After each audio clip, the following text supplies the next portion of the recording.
Philosophers in space.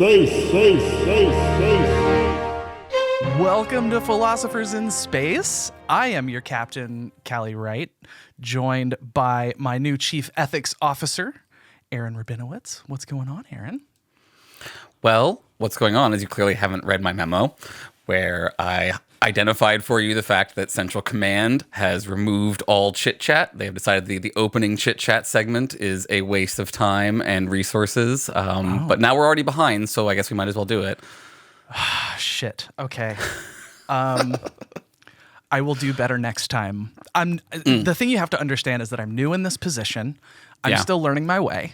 And I think you just need to calm down a little bit, honestly. Oh, yeah. I see. Well, don't worry. You'll be demerited accordingly. It'll be tracked in your permanent record, and, it's fine. It'll come up for review later. Don't worry. Is this, are you, informing on me to Central Command? Is this what's happening? Yeah, right. This is I feel like for other people, the Dark Universe version of them is the, chaotic, queer coded, and for us, it's going to be the really, really, organized, bureaucratic, efficiency, very, very Einsfa, very, structure. It's just the most banal, but fanatically committed bureaucrat. Right. Just exactly. The most Kafka-esque, bloodless, by the numbers. I guess that makes sense because of, I think, all possible worlds. The fact that I could live a life like that might actually be the scariest thing I could possibly think of. Just you every day getting up, putting on, appropriate clothing and going to a specific location to stamp paperwork. I actually, speaking of, just picked up the game, what is it called? I think it's Beholder 2. It's in a series. I apologize. Beholder. I got that right. Oh, Beholder. Okay. Yeah, you're gonna learn that I never is... trust my names. Yeah. Okay, that's fair. I'm bad always. It's always at least one word, one little bit off of something. Yeah, but Beholder, there was an older game that was you're working for the government, an authoritarian, kind of a Papers, Please. You're spying on your relatives and neighbors kind of stuff. And they just put out a new one that's interesting, and I've started into that. And it's a lot of I stamp your papers and then try to figure out what's going on in the government situation. So you're learning real life lessons from the games you're playing. Yeah, absolutely. Just like I do for my art, I'm learning about the value of bureaucracy and how a well-run, functioning state government with a proper police system is clearly the correct way to colonize the universe. Oh, boy. I'm really glad I accepted this assignment then. Welcome to Team Statist Cuck. Here you are. Yeah. So, after all of that foreshadowing, I guess it makes sense to introduce the fact that we are talking about the first half of season 1 of Andor this episode. Andor what? I'm a big it's like a fan third of base dad situation. Jokes. Yeah. Well, so my problem is I'm a big fan of yes-anding, right? It's basic improv, basic funny stuff. But I feel like that is such a basic dad joke. I don't even nothing comes to mind immediately to yes and that with. I can't keep it going because it's oh yeah, that's the lowest common denominator. So you're saying you like yes-anding but not andoring. Oh my God. I am here for you. As a puppy dad, I am here for you. That's so good. I will forgive you for informing on me. You'll carry that little joke right up to the guillotine. It'll be great for you. Yeah. Just or chuckling away. The blaster, or I guess what's the Star Wars equivalent of this? Do they because I'm only sure we know how the Empire murders people specifically. I mean, aside from a blaster to the head, obviously, but yeah, I'm not sure that's a thing we've seen, and that could be I definitely don't have the depth of Star Wars knowledge that I do about Star Trek. Maybe that's been talked about somewhere, but it doesn't immediately come to mind. Yeah, it's really a scale problem. It's either Anakin Skywalker murdering a bunch of younglings or blowing up a planet. There's not a medium, right. a gas chamber. There's no gas chambers in this world yet that we've seen. Right. Yeah. I'm sure they're there somewhere, you know? I assume there's some sort of like disintegration technology, like you step onto a platform and you just disappear. But that's like, I don't know, because I feel like that is not as cruel to the person it's being done to as we would think the Empire would be, but very terrifying to watch from the outside. And so it would sort of serve that public execution purpose that authoritarian governments love to exercise. Good reinforcement mechanism. So there's a lot in this first season. And I will say Aaron has seen the entire first season. I've only seen the first half, and that's on purpose because I wanted and the plot very cleanly cuts at, after the first half, which as a side note, I know there's got to be someone on the creative team of Star Wars listening to this podcast. Thank you for not leaving me with that cliffhanger, because I definitely want to know what happens next. But I was not angry when that episode ended. I was like, okay, like story arc done. A couple of days, I'm good to go. So thanks for that. You did me a solid. Yeah, and this is actually the perfect moment for the bit of cultural exchange that I wanted to have with you here. Part of Andor is actually about cultural erasure and the genociding of indigenous cultures. So I wanted to share a bit of my quote unquote, I don't know if we count as indigenous, the diasporous culture of my Jewish peoples. And I wanted to teach you a word that I think you will find valuable, and maybe our audience will find valuable too. Yeah. I am not a good Jew, as I like to say, right? I do not speak Hebrew. I know a handful of Yiddish words. I, could tell you very little about actual Jewish practices beyond what I've had to learn about as an atheist. But there's a word that we use sometimes amongst my friends that is, it's Dayenu. I don't know how you'd initially pronounce that. I'm very bad at pronunciation, but it's something like Dayenu or Dayenu, something like that, right? And you can say it fast, you can say it slow. It's based on a song, actually, that is related to Passover. What it literally means is something like, it would have been enough. So it's that entire concept. And in the song, it's things like, if he had only parted the seas, Dayenu, it would have been enough. So the reason I bring this up is because I watched the first 6 episodes of this and I thought that was it. And I thought Dayenu, like if it had just been those 6 episodes, it would have been enough. It would have still been amongst the best pieces of Star Wars content ever made. Up there with Rebel One, Empire Strikes Back kind of situation. Rogue One, excuse me. What did I say? Rebel One. Yes. Different product. Yeah. So it would have been enough, and yet it's not. We have another 6 episodes that makes it, in my opinion, the best Star Wars of all time. It's hands down the most complete, most interesting, most enjoyable, most compelling piece of Star Wars out there. And I'm super excited that we get to do 2 episodes on it. But we're going to start here. So Dayenu. So feel free to use that. Everybody can pass that around. It's a good way to, it's a bit of a, I like it as a luck person, of course, because it's a bit of a appreciation, a gratitude, a phrase, essentially, right? Like, we are so lucky that we have 6 more episodes to go on top of a perfect 6-episode arc, like just flawless. Yeah. And so before we jump in, we have a big question. There's a big question for this episode that you would like me and the audience to consider as we go through this discussion, and then we'll kind of come back around to it at the end. So hit me with it. What do you got? Yeah, and this was a great suggestion by our esteemed captain that we would, set up a little bit of the philosophy side of things on the second half by giving something for us to be pondering along the way. And this one's really a perfect starting one. So the question here, of course, I think is, we can all agree that the Empire are the baddies.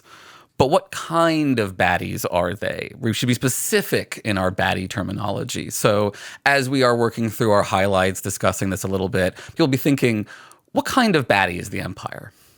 I will just say, I think the idea that we can all agree the Empire, the baddies, is an adorable bit of optimism on your part. Okay. Which I'm going to assume everyone listening to our podcast understands that the Empire is the baddies here. Which I love about you, to be honest. But yeah, if you can't get on board with that, my list of bad kinds of government later on is going to really turn you off. So, we talked in the last episode as we move into the exposition zone that I had to come up with a phrase. And I'm not going to, call attention to this every episode because eventually I'll settle into it. But still working on workshopping stuff here. So if you hadn't caught the last episode, that's what we're doing here because Thomas had Bop It, which is great, but that's his thing. And so I wanted to figure out what my thing is. And so I think I've got a good one for you, Aaron, and I'm interested in your reaction. Yeah. Well, of course, the only reaction that matters is what Central Command thinks, but I'm very excited on your behalf to hear. Fair enough. Yeah, write it down so you can send it off when we're done recording. With your demerits, for sure. Right, yeah, whatever you need to do. So, I've got a plot feeling about this.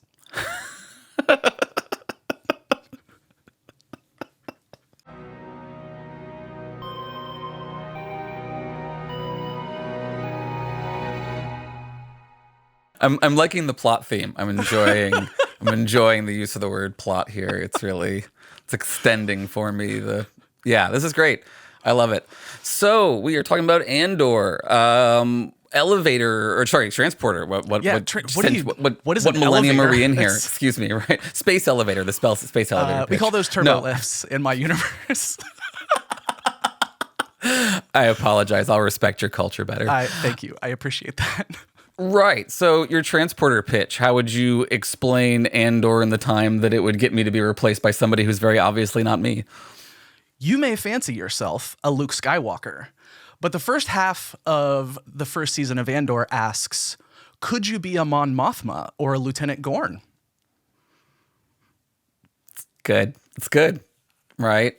And it really speaks to the scale, right? I feel like Andor's amazing because it gets so small, but it doesn't just get small for no reason. It gets small for a very, very specific philosophical reason that's going to pay off just so well. Excuse me. Yeah, and I was primed to like this. One, because just from the general discourse that I had seen, I knew that it was sort of political and there was intrigue and it was not so action focused, which we have a ton of that in Star Wars. And all joking aside, I really do like Star Wars and the Star Wars universe. It's just not quite on the same level as Star Trek for me. And so I was really interested in that idea. And Rogue One sets it up so well. Like, Cassian Andor is such an interesting character, and we know he does really interesting things. And this is something that I always end up wanting is like broader world building about characters' backstories and, things they may make passing reference to in the main story that you're like, oh man, like what happened there? Where did this person come from? Like, what led them to this philosophy? Because in the original Star Wars trilogy, most of the people are very archetypal, right? There are the heroes that are very clearly heroes most of the time, except for like Han Solo. He's obviously a mixed bag, but like for the most part, you have people who are very clearly heroes, very clearly villains, and there's not a ton of depth. That's not to say there wasn't any, but I mean, also it's movies. And so you can't, 3 movies, you can't do a ton with that. And say what you will about the prequel trilogy. That's one thing that I really liked about the prequel trilogy is you started to learn a little bit about the politics and the behind the scenes sort of like machinations of how everything got to the way it was in the original trilogy. Yeah, I agree. I mean, the best one is Empire because it's the most sort of dark and morally ambiguous, but it is really very heavily steeped in a misreading of Taoism that's very dualistic, very Manichaean, good versus evil kind of vibe.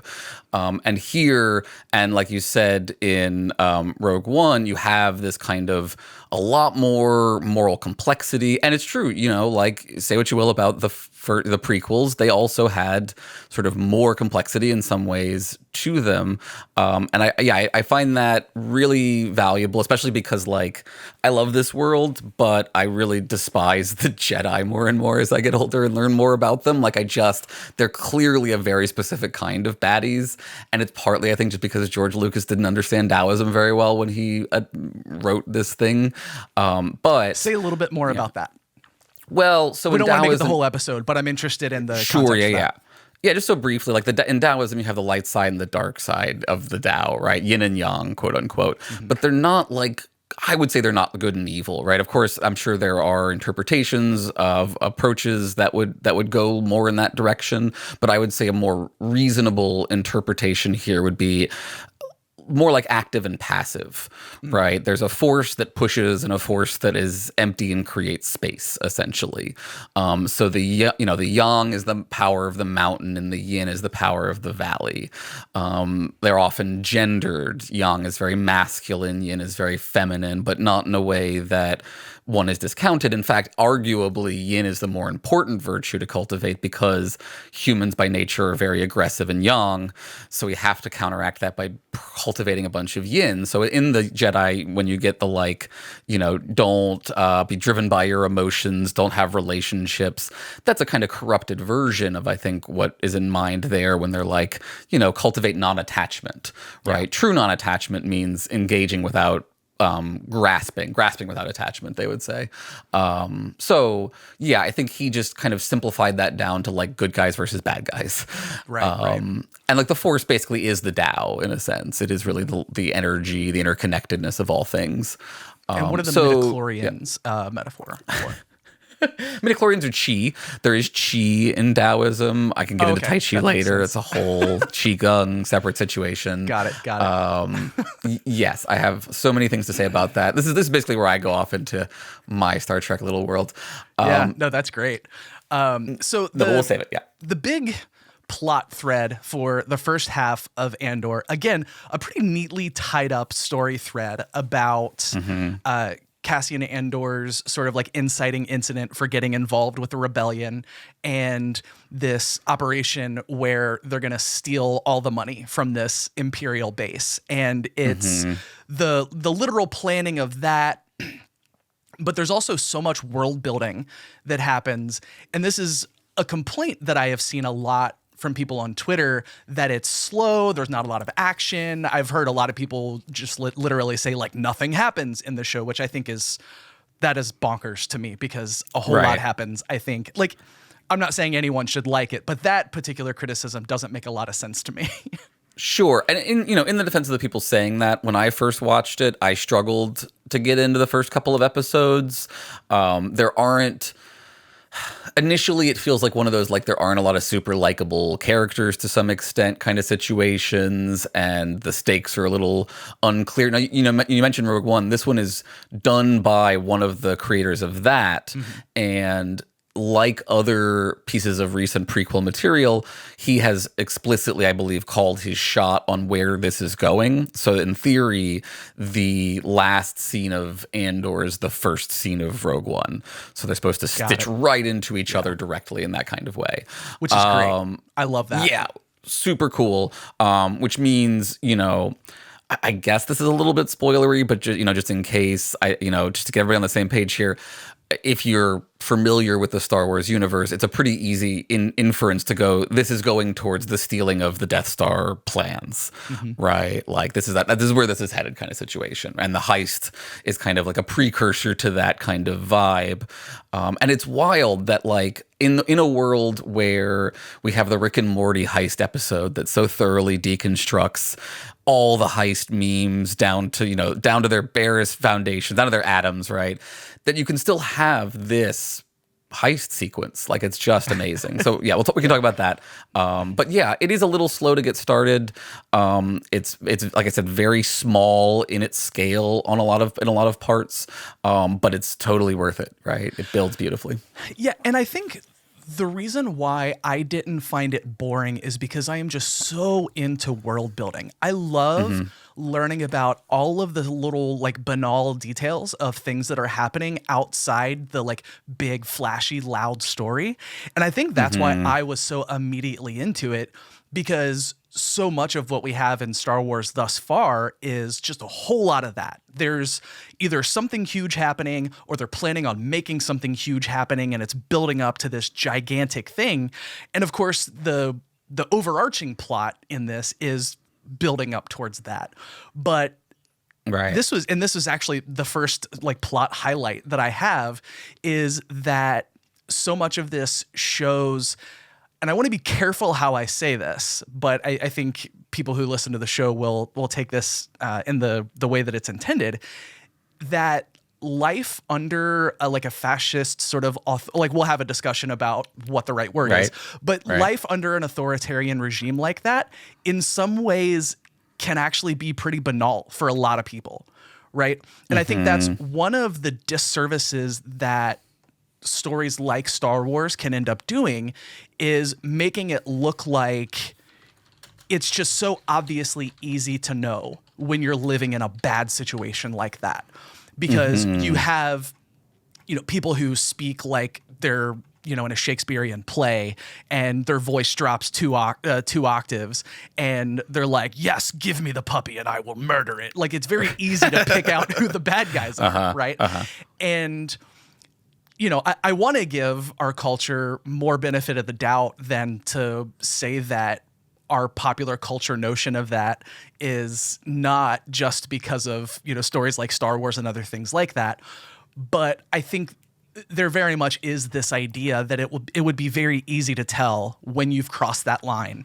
But you see all of these people who are like, we know the Empire is an established power at the beginning of the story. And so much of this is like people just living their lives. And they're maybe not living in luxury or anything like that, but they're leading what seem to be pretty like regular everyday lives, right? They're doing commerce, they're going to and from work, they're having dinner, whatever. It's very normal everyday life stuff. And that's something I just want to learn about, like every universe that I'm into. Like, what's the average person get up to on a day-to-day basis? And that's, I think, what immediately attracted me to this story, because it's so much of that. And I just want, I want all of those details. I want to hear like what they talk about when they're like washing dishes after dinner, Yeah. And this, again, I do think, this idea, people just living their lives, is crucial to the philosophy of change that Andor is going to put forward. So I think we just put a big, lightsaber pin in that for a second, and we'll come back to that one. It also just occurred to me as you were describing the like voice change, evil baddie thing. The dark side of the Force is just testosterone. It's just tea. I just realized. Oh man, I don't know. Well, because look, if they're gendered, in the yin yang kind of way, and think about what happens, right? You've got your little Padawans who are like learning to be like disconnected from their feelings, and then they start getting really hooked on hot girls, and then they're murdering a bunch of Padawans.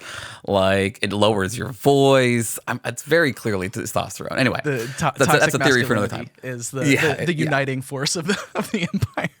Very clearly just toxic masculinity. Yeah. But I do think the normalization of evil thing is really important, that like human minds are built in such a way where they can, make a hell of heaven, a heaven of hell. And I think a lot of people who don't have, there's a line in there where one of them says to one of the other rebel individuals, you're nothing to them. I think Andor says it, like, you're nothing to them. And I just, if you're in that situation, it makes sense that you have to normalize. Like, it makes sense that you have to deal and just go along with it. And it does become weirdly banal, and you become desensitized, it seems like. Yeah, and it's easy for people like us living on a single planet with a population of around 8 billion to feel very small in the grand scheme of things. But when you're talking about a civilization that spans the galaxy, or maybe not a civilization that spans the galaxy, but the fact that you exist in some sort of like galactic community that spans the galaxy and is full of, I'm sure, trillions of people, like, what do you, how do you find importance in that or feel like you have any sway over the grand scheme of things without having a Death Star. Yeah. Like if you got one of those, maybe. When we recently did Consider Phlebas for the Culture series, we did a whole episode on scale, and like that's a book that does a really great job of making you feel very small. Mm-hmm. And this is one of the first or few shows I feel like that conveyed that same level of really unnerving, like existential scale. We can talk about that some more maybe in the After Dark, actually. Mm-hmm. So one of the highlights I had that'll set us up a little bit for philosophy here as well is the portrayal of the security state itself. Yeah, and you get lots of too. Yeah, you get lots of different levels of it, right? Which I like. You get the like grubby on the ground extortion level. You get the middle management just trying to get by level. Mm-hmm. But then you have the like high security people, and I love those sequences. One of the quotes in particular that stuck out to me rewatching is the first monologue from the guy who runs the security, the SS of this world essentially. And he says, he does the classic, like very cliche, what do we do here? The really, best of the best with honors student gives the like verbatim definition. He's like, it's perfect, but wrong. Right. Yeah. They do the whole thing. Fine, whatever. Yeah. I like it. It's fine. I'm here for it. And then he says, this monologue, like he says, security is an illusion. We're healthcare providers. We treat sickness. Yeah. Which I love as a like encapsulation of the way that fascist, authoritarian, etc. kinds of systems view their enemies, right? They view them as, like we're not here to like make sure that everyday citizens are protected and in some, like safe kind of way. We're here to make sure that like anybody who poses a threat to the empire gets dominated, right? Like that's our job. We kill viruses. We're not here to improve everyone's quality of life, basically. Well, and it's very interesting, specifically in those sequences, there's the character whose name I have forgotten, but she is the true believer, right? She's very, very concerned about this growing rebellion. And there is like their boss, who is the sort of cold, unfeeling, the guy who makes that speech about, we're healthcare providers, we cure sickness or whatever. And, I don't know exactly where to fit him in the like true believer versus here to do a job spectrum, but she is very clearly like she cares about the empire and she cares about protecting it because she has some value built into it. Like she believes that it's important in some way. And something that I really, really appreciate about the way the show is written and the way the story goes is that I don't think the show and the way that it's produced wants us to have a particular feeling about that, right? Like it is just showing her in context, doing her job because she thinks it's important.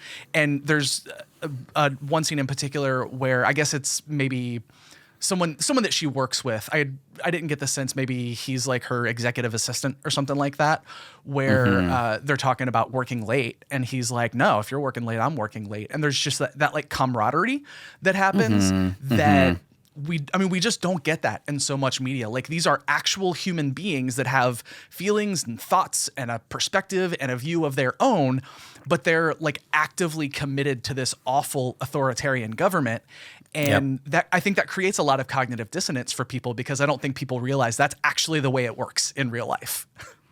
Yeah, and this is a beautiful like masterpiece on the true believer versus the bureaucrat versus the like profiteer kind of.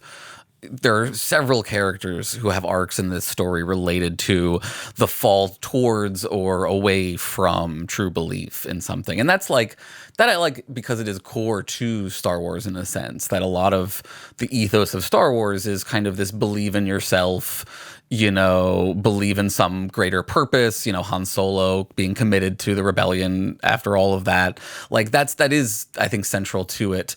And I love the way they do all of the like different versions of that arc going in different directions. And you're right that like these are sort of real people with like genuine principles, and they care deeply, and they have the bad luck of caring for the really bad thing, right? You know, and it very much is that like, oh, you just happen to be born on the wrong side of this in the wrong place and time, kind of, and we're a good person, but we're a good person for the bad people. Yeah, and this is a thing that I think Star Trek often fails at, that I really like that Andor is doing here, in really digging into that ambiguity and digging into people's different motivations and the problems that can arise based on what those specific motivations are, and the idea that we need to actually get specific about what our values and beliefs are. Because I think, you know, in the original Star Wars trilogy, it was very much like bad guys versus good guys, freedom, you know, and that's kind of all there is. Like, there's not a lot of depth in saying, like, you know, we are the Rebel Alliance, and these are the principles we stand for. It's basically just like the Empire are the bad guys and we want freedom, which is what I really, really loved. In terms of screen time, we didn't get a lot of him, but our philosopher friend, the equivalent of the guy who tables at college campuses, like handing out brochures about socialist revolution, you know, and to be clear, I don't say that in a denigrating way. I very much respect folks that do that kind of stuff, because it's not easy. But I thought that was just a very, very cool way to give like just a little bit more depth. You know, because we have like Mon Mothma, who is very motivated by her principles, and we have people who seem to be motivated strictly for revenge, like the Empire sucks and I want them to hurt. The sort of like Saw Gerrera type, you know, rebellious, like we want to fight because we want to fight, and then once that fight's won, they may go looking for another one because maybe that's actually what they're about. They just happen to be on the right side of this one. And that sort of moral ambiguity is very interesting to me. And then you have, you know, the true believers on the other side, like our philosopher friend, who have obviously spent a lot of time thinking and writing and talking through all of this. And it also, I love that. I don't love the way they treat him, but I love that they portrayed that, because that also feels very real in the way that conversations like that are often dismissed by people who have power or think that, you know, actually talking about your values and your morals and your ethics in a specific way is not really important. I like that they portrayed that because it feels very real. You know, I don't like that it happened, but it does feel realistic to me. Yeah, and I like this as a sort of an evolution of how Star Wars deals with politics, because I do think that that's been a somewhat sort of shortcoming of, you know, of the series, where, especially like in the prequel where you mentioned that they bring up politics more, right? The first one is obviously just, you know, rebels versus empire. Right, yeah. So, you know, the prequels is sort of democracy versus the death of democracy. And it's a very kind of liberal, neoliberal view of those things, in my opinion.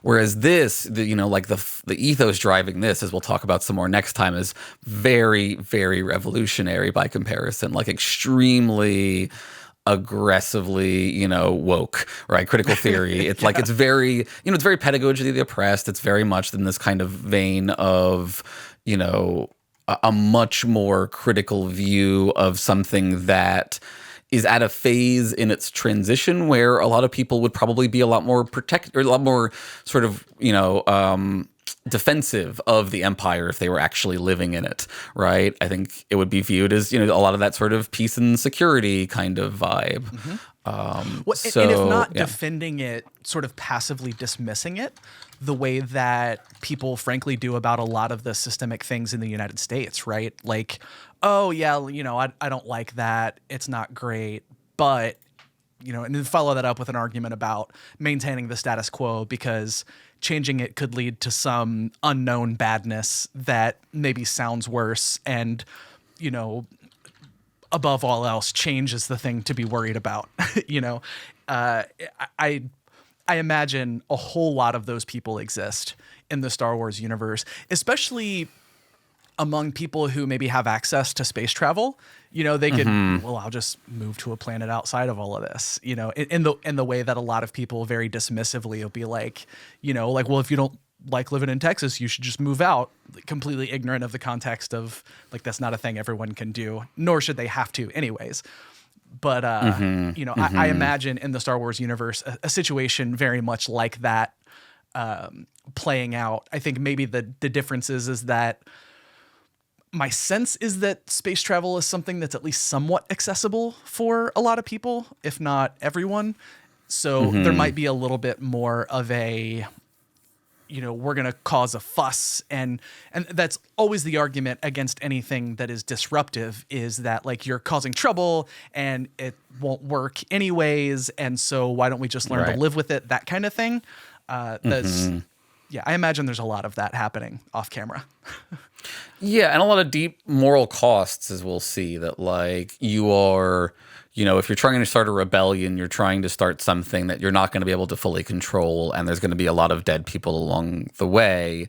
And I think you start to see that even in this first part here. One of the things I was going to put as my highlight was going to just be make heisting great again, but I feel like we've pretty much covered that like it's amazing that they managed to do that. The other one I want to talk about is the part where they come for Andor, so there's this like low-level officiant guy who is another one of these true believers, and he's upset that what happens basically is Andor gets held up by a couple of crooked police officers who he ends up killing, which starts the ball rolling on investigations. On the nose that those cops and the true believer cop guy, this whole thing is actually, it's corporate security. Like this is not like an empire. It's all privatized police force. security. Yeah. Right, for sure. Which are basically, mercenaries, right? It's the modern mercenary. And they die, and he wants to investigate this. And he really has this, like, these were men who died on the job. There's all of this, like, what you were saying earlier as well is kind of like the corporate culture vibe. It's a mix of like corporate culture, police state energy. And so they try to set up this plan to catch Andor, and they come into Ferrix, which is this town that I heard someone say that it was maybe based on Northern Ireland during the Troubles is one resource that they're drawing on to some extent here. I think there's some other references that we'll see kind of come out a little bit. But they like go in. It also is very much like a scene from like The Wire, because everybody starts like banging on stuff, which is their version of like, shouting 5-0 essentially. Right. Yep. It's kind of a, an internal warning system. Yeah. Right. And then it escalates in a really horrifyingly fast way where they just get destroyed. And like, that's the thing about this, if you think this is a quiet show, just wait for it. There's violence. Things are coming. The heist is, one example.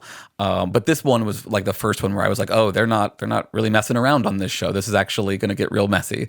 It's a great moment. It sets a couple of balls in play, and it conveys sort of the explosive potential of like oppressed violence. Yeah, and I'm interested to see where they go with Mr. True Believer's story, because at the end of the first half of that season, he's he went rogue and decided to go after Andor, even though his boss was like, no, here's what happened, and was basically like, push it under the rug, let it go. And this, these were employees. These are, like you said, these are men who died on the job. And like, he's going to go get, his version of justice for these guys. And then of course, like it all goes to hell. He loses his job and ends up at home with mom, which is like, that's a whole other thing.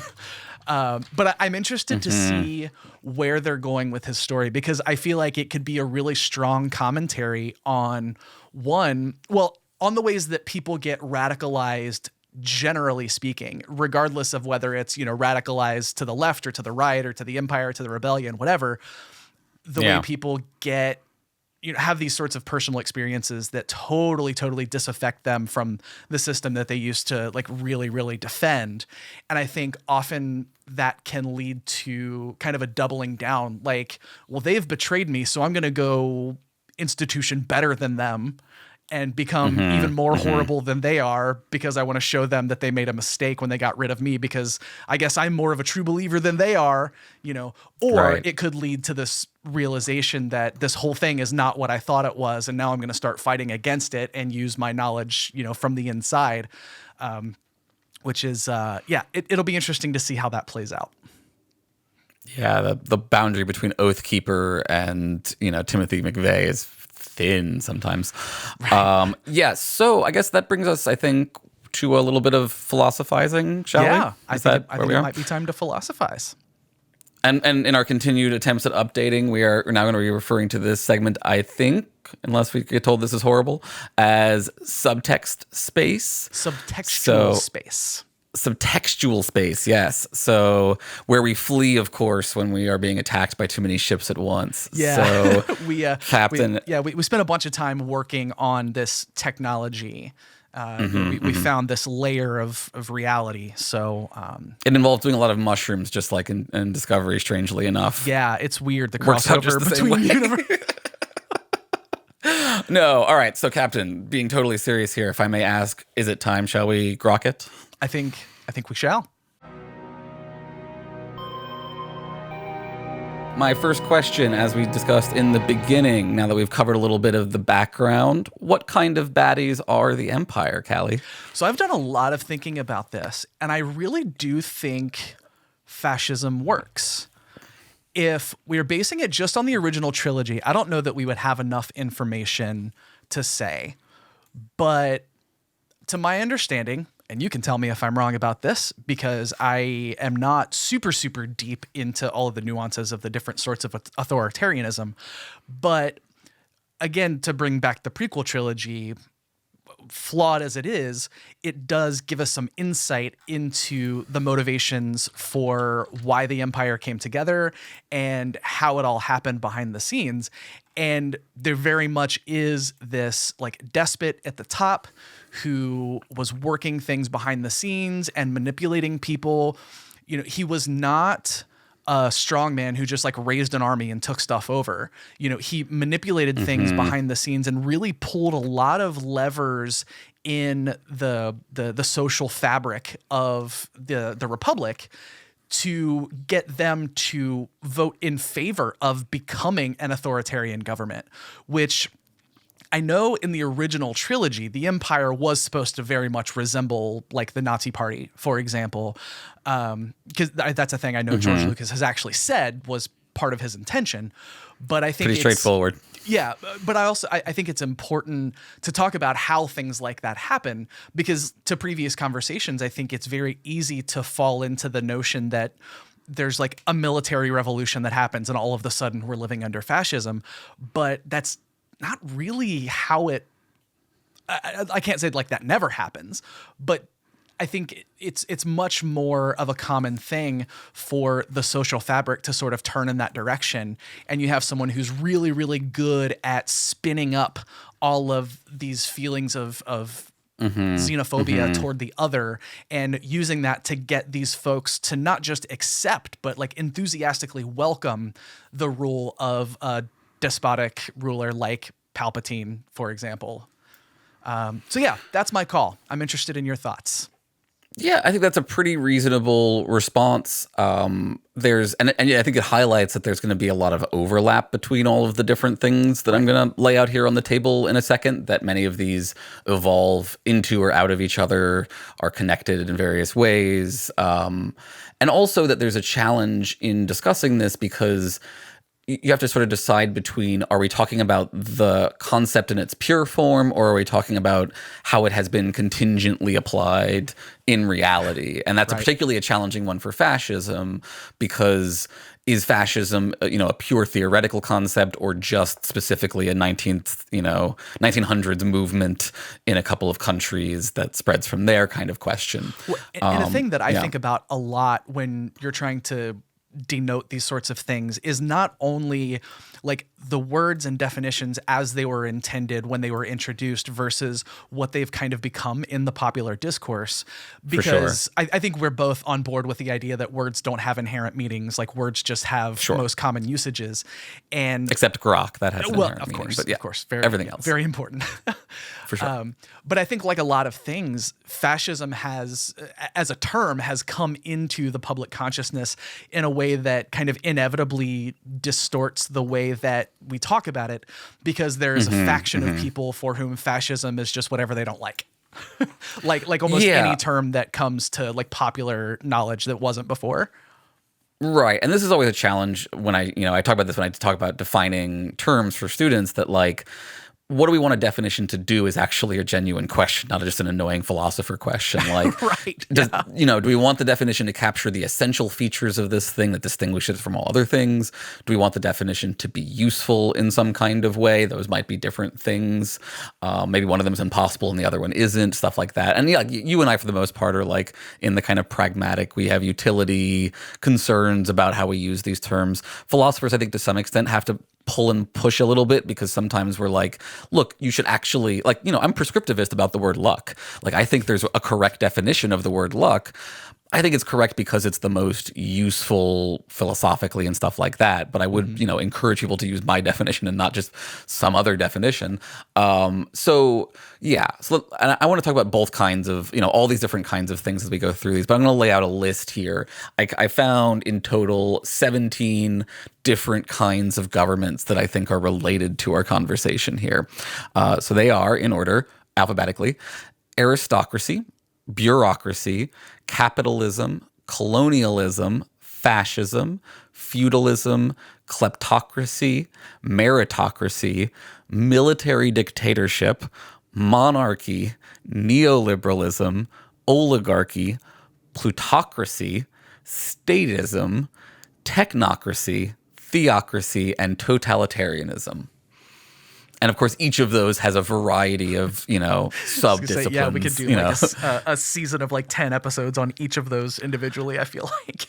Right. There are many, many, many flavors of fash, as we've all learned. So, I think you're pretty close in your account. I'm just going to work through these some, and we can talk about like the differences between them. And I think it'll help sort of flesh things out here. And I think actually just works a little bit here to go in alphabetical order. So the first one, aristocracy, is a society run by Aristotle. Fairly straightforward. Of course, yes. No, that's actually is a joke, but not entirely off the mark. It was a concept that was originated from the Greeks, and it was basically the philosopher king kind of idea of like the rule by the best, where best means, Aristotle, Plato, folks like that. Which I think there may be a popular notion that aristocracy is about being rich. And that's not necessarily the case. Like often there's overlap in the way society looks at, like, if you're rich, you're inherently smart. And so those things are necessarily tied together, I think, for some people. But I do think it's an important distinction that, like, we're talking about people who I guess are like seen as morally superior in one way or another, or like superior in an intellectual way. Yeah, no, exactly spot on. The ancient version is different than the modern usage. So in the ancient version, it's basically closer to what we think of as a meritocracy now, where it is genuine rule by the best and it produces a good society, etc. And it is traditionally contrasted with monarchy, oligarchy, and democracy, which are all thought to be worse by the Greeks. They think democracy turns into a mob. Oligarchy is essentially an aristocracy, except it's not ruled by the best. It's just ruled by some small group of people. And it often is in conjunction with what you were saying, which is either a kleptocracy, which is a self-enriching kind of mob rule, but not in the democratic sense, right? In the Italian sense. Versus a oligarchy, versus a plutocracy, which is ruled by the rich. So the already rich are in charge versus the people who enrich themselves. And usually those things are going to go together, obviously. Like, the classic example of a kleptocracy right now would be Russia, whereas a plutocracy is America. And what is oligarchy in comparison to those things? Yeah, so an oligarchy just means ruled by a small group of some sort, and it can mean any kind of small group. It's genuinely thought of as being associated with hereditary rule and usually nepotism, things like that. So it's in contrast with aristocracy, which is a meritocratic small elite, this is like a non-meritocratic small elite of some sort. Gotcha. So, right. So all of that together to say, as we go through these, I'm curious to ask you, do you think that the empire is an aristocracy? I would say no.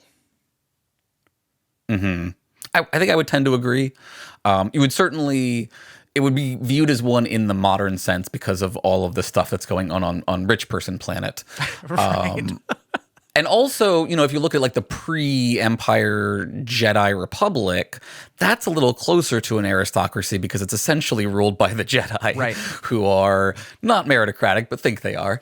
I was going to say, yeah, who are very, very Right. convinced, but just like the luck to be born into a rich family, you're, lucky to be born with weird stuff in your blood.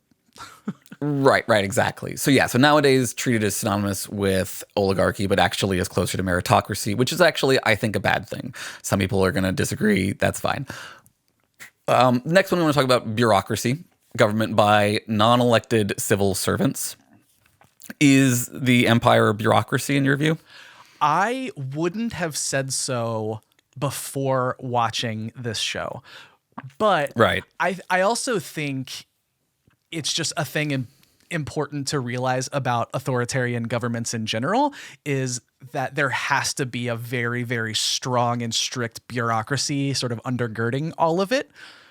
So I think there are definitely elements of that were kind of like heretofore unseen. That's a fancy word. It feels good to use that. Yeah. And it's an interesting question, I think, that's debated about whether bureaucracy is necessary for all large-scale government. Anything beyond like a small government is going to need a bureaucratic system, experts whose job it is, even functioning system to adjudicate these kinds of things. And then it's just a question of like, is the bureaucracy there to help or hurt people? Those sort of challenges. And one concept I want to tie in here about bureaucracy, because I think that like you see in the modern, bureaucracy goes way back, right? The Egyptians kept really detailed records of who built the pyramids, for example.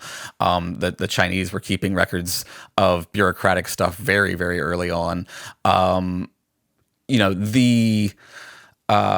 There's a modern version of bureaucracy, though, I would say, that is connected to this idea we talked about a little while ago called biopower, which comes from Foucault. And it's essentially the ability of a government to manipulate its society on a population level, that we have enough understanding of statistics, of data gathering, of, the kind of scale that allows the Holocaust or something like that level of efficient bureaucracy, essentially.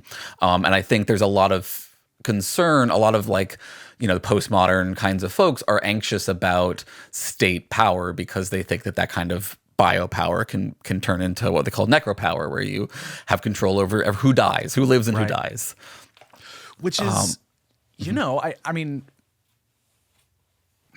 they're only like one step removed from each other, I think, because I think there's often hyperbole about the government has done X thing, therefore people are going to die. Right. But like, there is a line you can draw between those things, even if there is not necessarily a direct causal relationship. That what may seem like a very boring policy decision, like definitely ends up having real world effects for people. And I think for sure right now, we live in a system that is designed to uphold wealth and capital, and all of our policy that we would say is positive, I guess, like are ways to ameliorate that system, to limit that system in one way or another.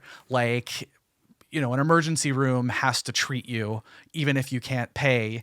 And that's the law, because we recognize, like, even many people who are like ardent believers in capitalism still believe that there are some like fundamental things that people should have access to regardless of their wealth or status or anything like that.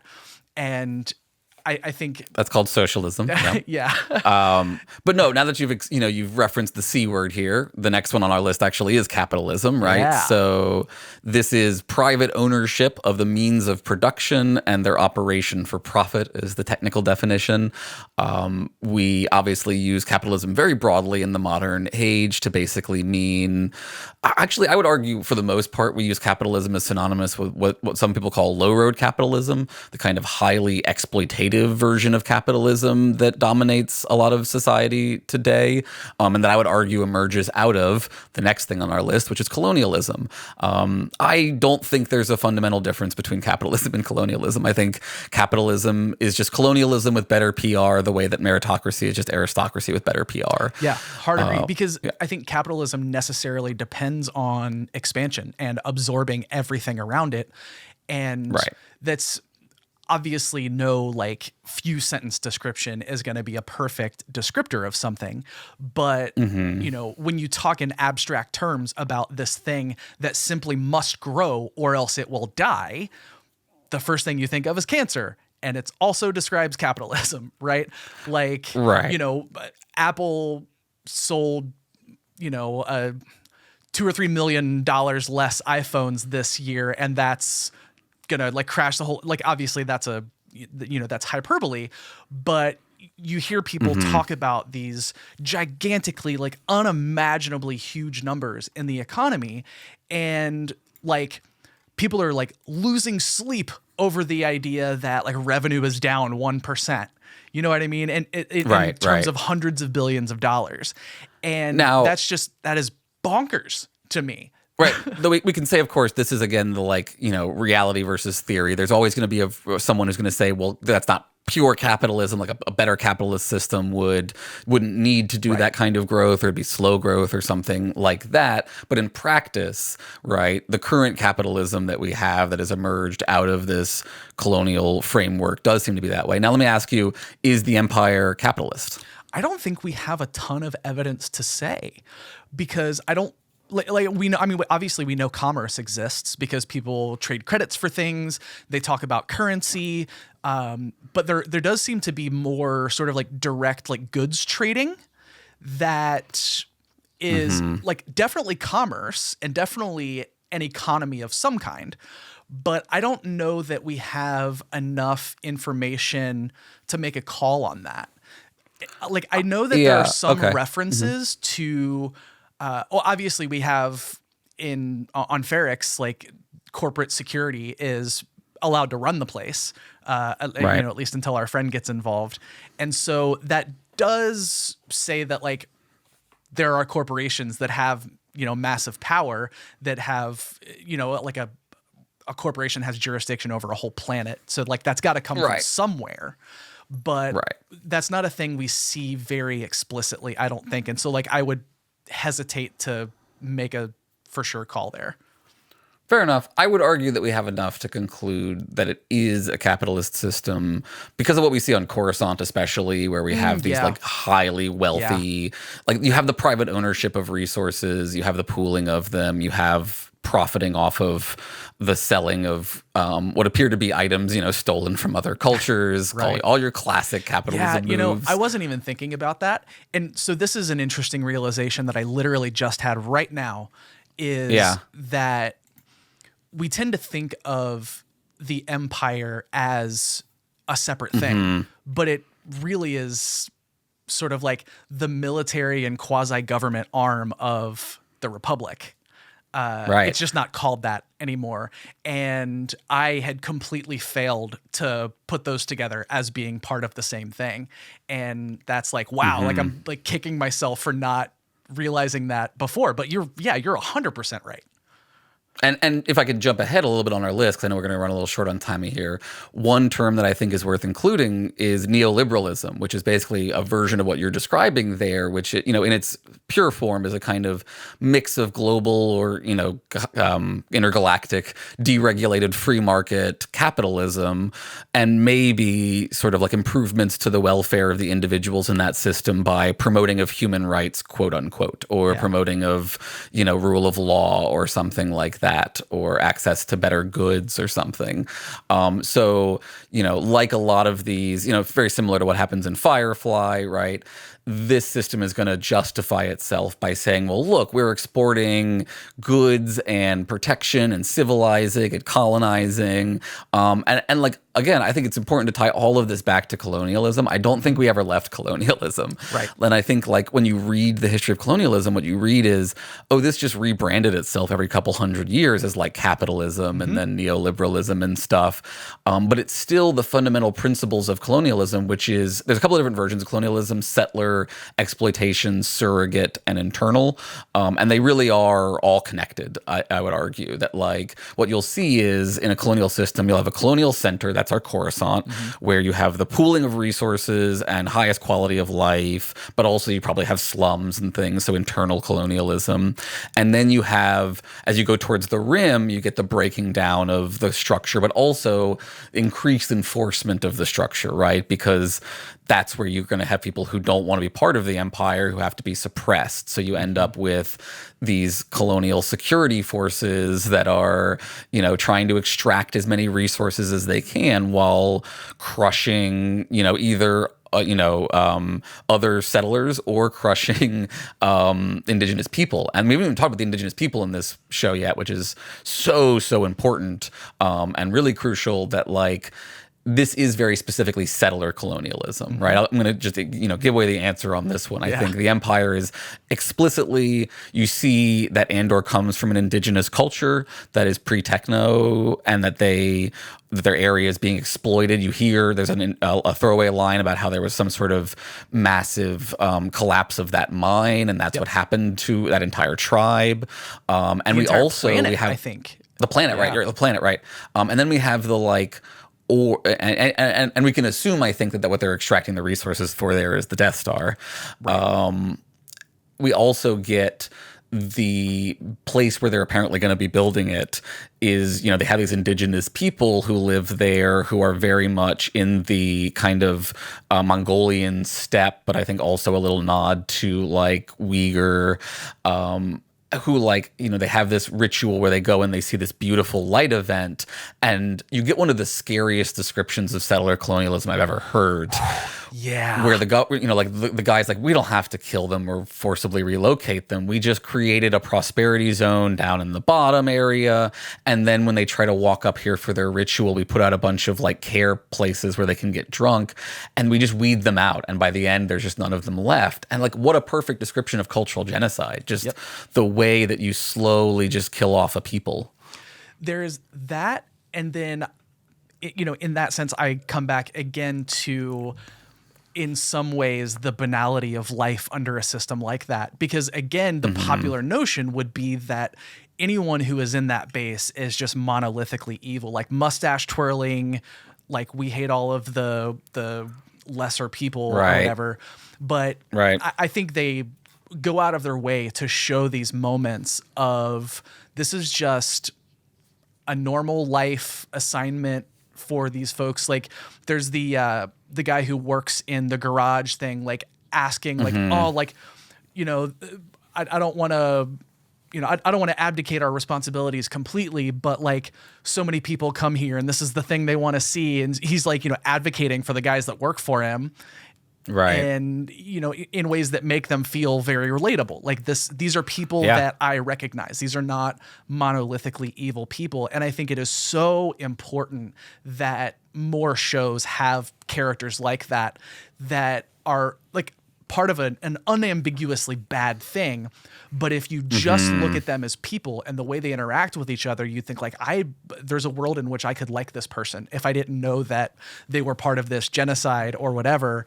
And that I think is like such a core lesson that I think people need to learn, is that like you can be in the midst of that and not realize that you're in the midst of that. And that in some ways we all are. You know? No, I love his commitment when he talks about the peoples, that he's like, he's a classic eugenicist, and he's very much like, he says they're particularly vulnerable to manipulation. They can't hold multiple ideas simultaneously. It's very colonial eugenics. And you're right. He genuinely believes that. And if you genuinely believe that, then what you're doing here in his mind makes sense. And I love the way they invert that when they have the people come up and they speak in their language and they say, may the eyes stay open long enough to find some good in you, which is very much a like, thank God for not making me like you. But they also have a line about our ghosts have strong eyes and long memories. Which is and you just realize, good. Yeah, they're not foolish, right? Yeah. They just have different values, and they're committed to those values at all, even if that means that the extinction of their people in this kind of way. But you also can think about, like, their ghosts have long memories. The Jedi literally are ghosts. They turn into ghosts in this world. Ghosts are real in this universe. That's not a fictional thing. Yeah. And then the Death Star blows up. Like, you reap what you sow to some extent. And I think we'll talk about that some more next time, the kind of reap what you sow thing. I know we're way over time. I think you're right about fascism for the most part, insofar as this is like a largely far-right authoritarian movement. You could debate, like, is the fact that Coruscant is a little too decadent, maybe a little too not fascist enough. And there's also the kind of traditional, the appeal to tradition that fascism often uses, where in the contingent sense, and in our world, it's often tied to this like glorifying of the past and a return to the past, which I don't think you see in this part of the world as much. Like, even the emperor himself is not like trying to return to something previous. He got rid of the Jedi, and that was the goal, and now we win. Well, yeah, and I think there is something to the notion that, if you're rich enough, you can get away with doing things that the empire doesn't like, as long as you're not directly threatening them. And I guess, in maybe a purely fascistic type culture, no one would be able to get away with anything like that, and it would be like immediately hammered down the second you step out of line. But on Coruscant, which is more of a totalitarianism, where it's like they literally control every part of your life. I don't think this is a totalitarian society. I think we could ascribe to parts of it, at least, feudalism. I think it's very much the case that the corporate systems, but also your Jabba's Hutts are feudalist lords, essentially. Right. It's all obviously a military dictatorship. It is not really a monarchy, but sort of in some ways because of the emperor. And it's also arguably a theocracy. I was actually going to say that. But also ghosts are real. So is it really theocracy? Yeah. Well, I guess you could argue that theocracy isn't necessarily as bad in this world. Right. That's true. In principle, at least. Right. Yeah. Other word I want to include statism, which is essentially in its good form just legitimacy of the state, rule of law thing. Is the opposite of anarchism in that kind of sense. Right. Taxes, that sort of thing. In its bad form, it's, like the state is good for its own sake, and like anything it says is necessarily correct, and etc. So that gets us pretty much most of the way through our many, many different ways of being the baddies. Yeah. That feels pretty thorough for, what we could accomplish without, like a 5-hour long record.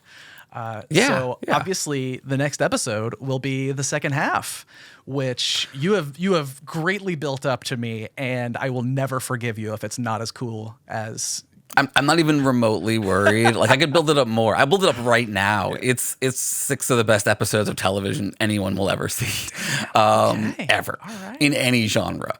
And if you don't cry at least twice, I will question it. That I will be concerned that you're as much of a sociopath as I am, is what I'm saying. But yes, it's going to be part 2, and we're going to talk about the inverse of all of this. We're going to talk about a couple of examples of the opposite of the things that we just talked about, but we're also primarily going to focus on the concept of mutual aid, which I'm excited to explore. Yeah, very, very into it. So thank you, friends, for listening, and thank you especially to our patrons. Aaron is going to now do all of the funny name reading. Yeah, thanks to our clearly has consciousness and so shouldn't be a slave strong AI patrons, collecting samples of a non-consensual spoken word album, Big Easy Blasphemy, Dude, Corey Ebert, Jesta, That Bastard, Neil Polzin, Jesse Urbinowitz and Brenda Goodman, Alex Arnett, and returning returning AI patron Corey Ebert. Welcome back. Thanks, Corey. Yeah, good to see you again. And all the thanks to our absolutely definitely not a clone of the Emperor that we're going to throw out because we didn't have a plan for the last movie patron. We scared Thomas away with terrible movies. Thank y'all so much. Beautiful, beautiful. So I guess it's time to shut the lights out, huh? I guess, yeah, thank you all very much. And Captain, shall we go further our security objectives? Yes. Unequivocally, yes. That is the thing we should do.